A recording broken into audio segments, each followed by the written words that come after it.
Chapter 6 of New Dominions which have been acquired by one's own arms and powers. Let no one marvel if in speaking of new dominions, both as to prince and state, I bring forward very exalted instances. For as men walk almost always in the paths trodden by others, proceeding in their actions by imitation, and not being always able to follow others exactly, nor attain to the excellence of those they imitate. A prudent man should always follow in the paths trodden by great men, and imitate those who are most excellent, so that if he does not attain to their greatness, at any rate he will get some tinge out of it. He will do like prudent archers, who, when the place they wish to hit is too far off, knowing how far their bow will carry, aim at the spot much higher than the one they wish to hit, not in order to reach this height with their arrow, but by the help of this high aim to hit the spot they wish to. I say then that in new dominions where there is a new prince, it is more or less easy to hold them according to the greater or lesser ability of him who acquires them. And as the fact of a private individual becoming a prince presupposes either great ability or good fortune, it would appear that either of these things would mitigate in part many difficulties. Nevertheless, those who have been wanting as regards good fortune have maintained themselves best. The matter is also facilitated by the prince being obliged to reside personally in his territory, having no others, but to come to those who have become princes through their own merits and by fortune. I regard as the greatest Moses, Cyrus, Romulus, Theseus, and such like.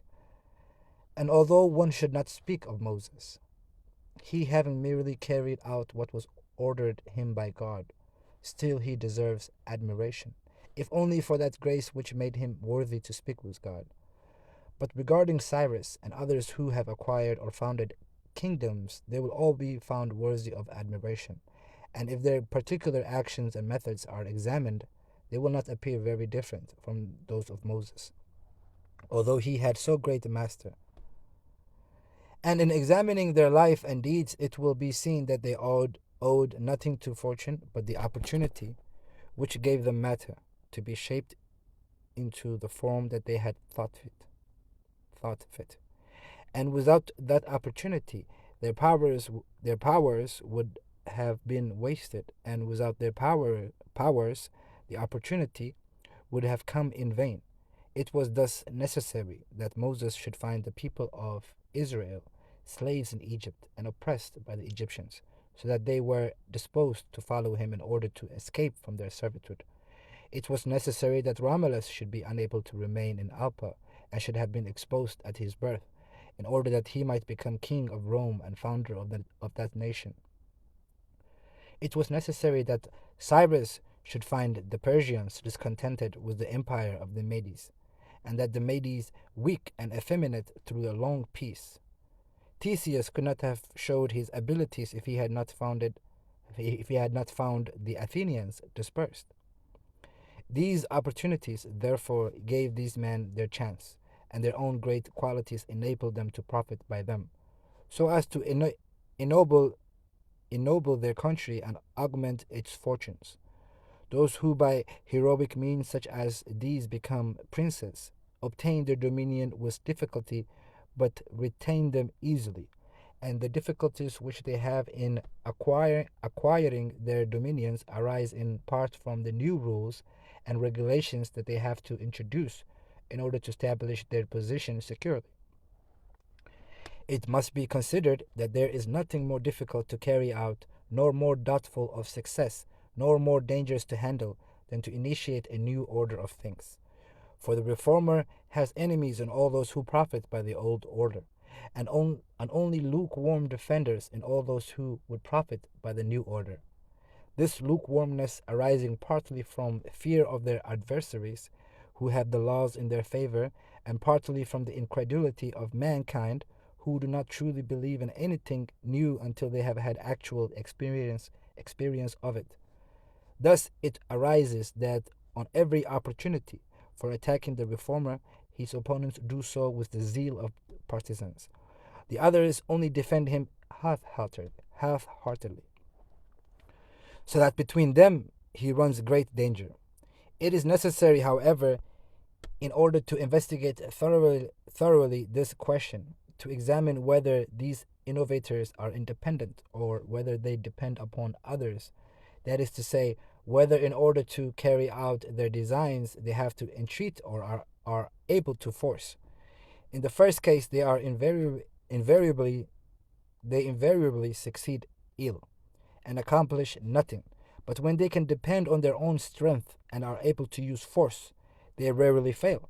Thus it comes about that all armed prophets have conquered and unarmed ones failed. For besides what has been already said, the character of people varies, and it's easy to persuade them of a thing, but difficult to keep them in that persuasion. And so it is necessary to order things so that when they no longer believe, they can be made to believe by force. Moses, Cyrus, Theseus, and Romulus would not have been able to make their institutions observed for so long had they been disarmed.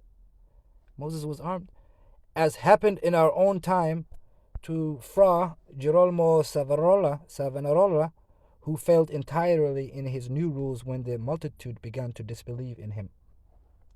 And he had no means of holding fast those who had believed, nor of compelling the unbelievers to believe.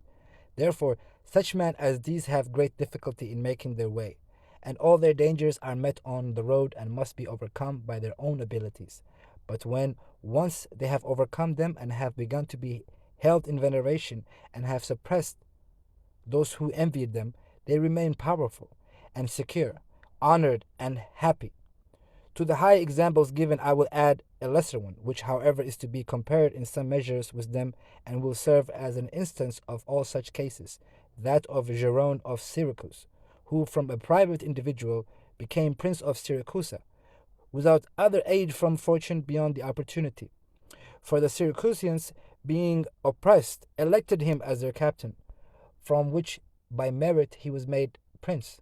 While still in private life, his virtues were such that it was written of him that he lacked nothing to reign but the kingdom. He abolished the old militia, raised a new one, abandoned his old friendships and formed new ones. And as he had thus friends and soldiers of his own, he was able on this foundation to build securely, so that while he had great trouble in acquiring his position, he had little in maintaining it.